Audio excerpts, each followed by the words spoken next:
My next source will be a key voice in what happens next in the Senate. Republican Senator from Kansas, Roger Marshall, is here, and it's great to have you, sir. It is 9 p.m., 9:20 p.m. The government's set to shut down at midnight tomorrow. Do you think we're going to have a government shutdown? Well, Vegas is now saying 70 to 30 odds. I'm eternally hopeful. What are you saying? Well, I think I would bet against it. I'm going to bet that it'll probably shut down. But I'm going to hopefully work if there's an opportunity. Look, the Republicans want to keep the government open, but they also want to work towards a responsible budget. We think it doesn't make any sense to us when we're asking them to asking Democrats to extend the budget they all voted for just last December. But instead, they want an additional $1.5 trillion, and that doesn't seem fair. It doesn't seem like the right thing to do. Well, if a Democrat was sitting here, they would say, well, yeah, but that was before Republicans passed the One Big Beautiful Bill and before the rescissions packages passed, clawing back funding that Congress had already approved. Okay. So they would say that's maybe why they feel differently and they want to make their demands now. What would you say to that? Well, I think that we should negotiate this thing out. And I think if the issue is, like they're saying, it's the advanced extra subsidies from the COVID era that they're worried about, we should talk about this. This isn't all the subsidies. This is just a small fraction of them that came about in 2021. Look, this is meant to be for people less than 400% poverty level. And instead, most of those extended subsidies are people making over 400% poverty level. Yeah, where do you stand on extending those subsidies? Would you be open to that if that was what the sticking point came down to? Look, I'm willing to negotiate about it. So that sounds like you're open. I would prefer to end them as they are, but certainly if we're going to continue them, let's go back to the way the ACA was written, which was for people that were making less than 400% of poverty level. I think that we need to make sure that we prioritize the help for the people who need it the most. Look, Republicans want to help everybody. We want to make sure everybody has health care. Let's make sure the ones that need it the most get the help.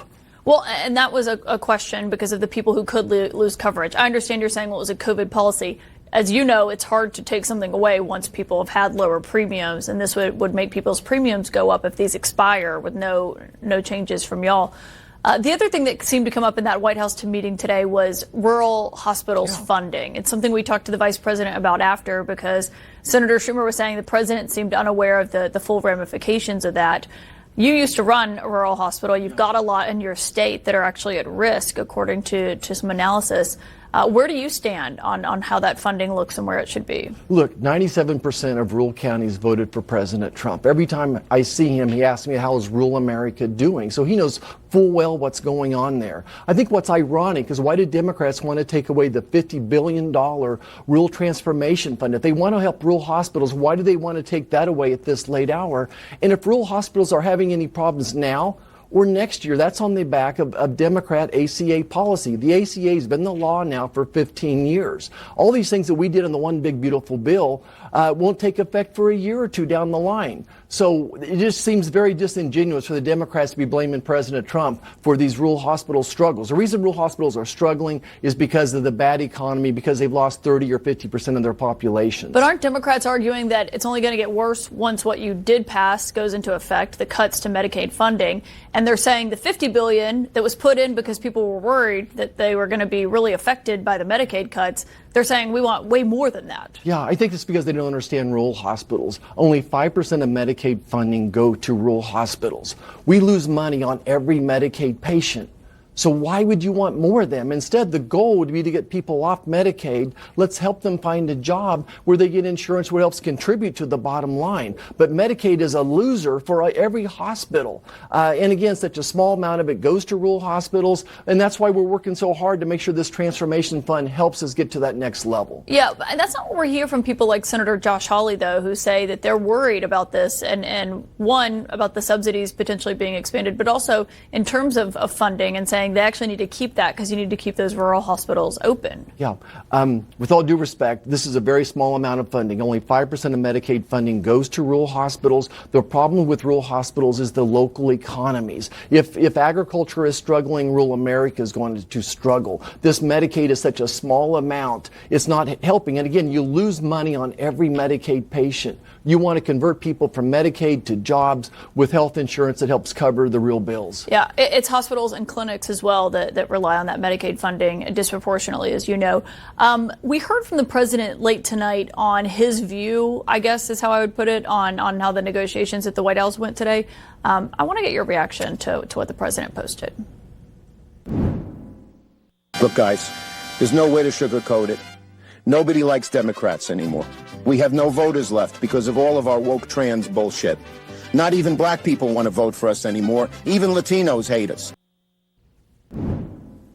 Is that appropriate in your view? Look, I think sometimes the president plays with the press like a little boy and a flashlight and a dog. And he's shining the flashlight here and he's shining it there. What he's saying is this offer from the Democrats is ridiculous. $1.5 trillion on top of funding that they already agreed to. That what they're asking for is completely ridiculous. It's disingenuous. And then for the Democrats to sit there and blame Republicans for the plight of rural hospitals is just so wrong. The problems with rural hospitals would be their policy, not ours. But couldn't the president just say, these demands are ridiculous, and not post a video with Hakeem Jeffries wearing a sombrero and putting that voice over Senator Schumer talking about people of color and immigrants? I think he said that several times already.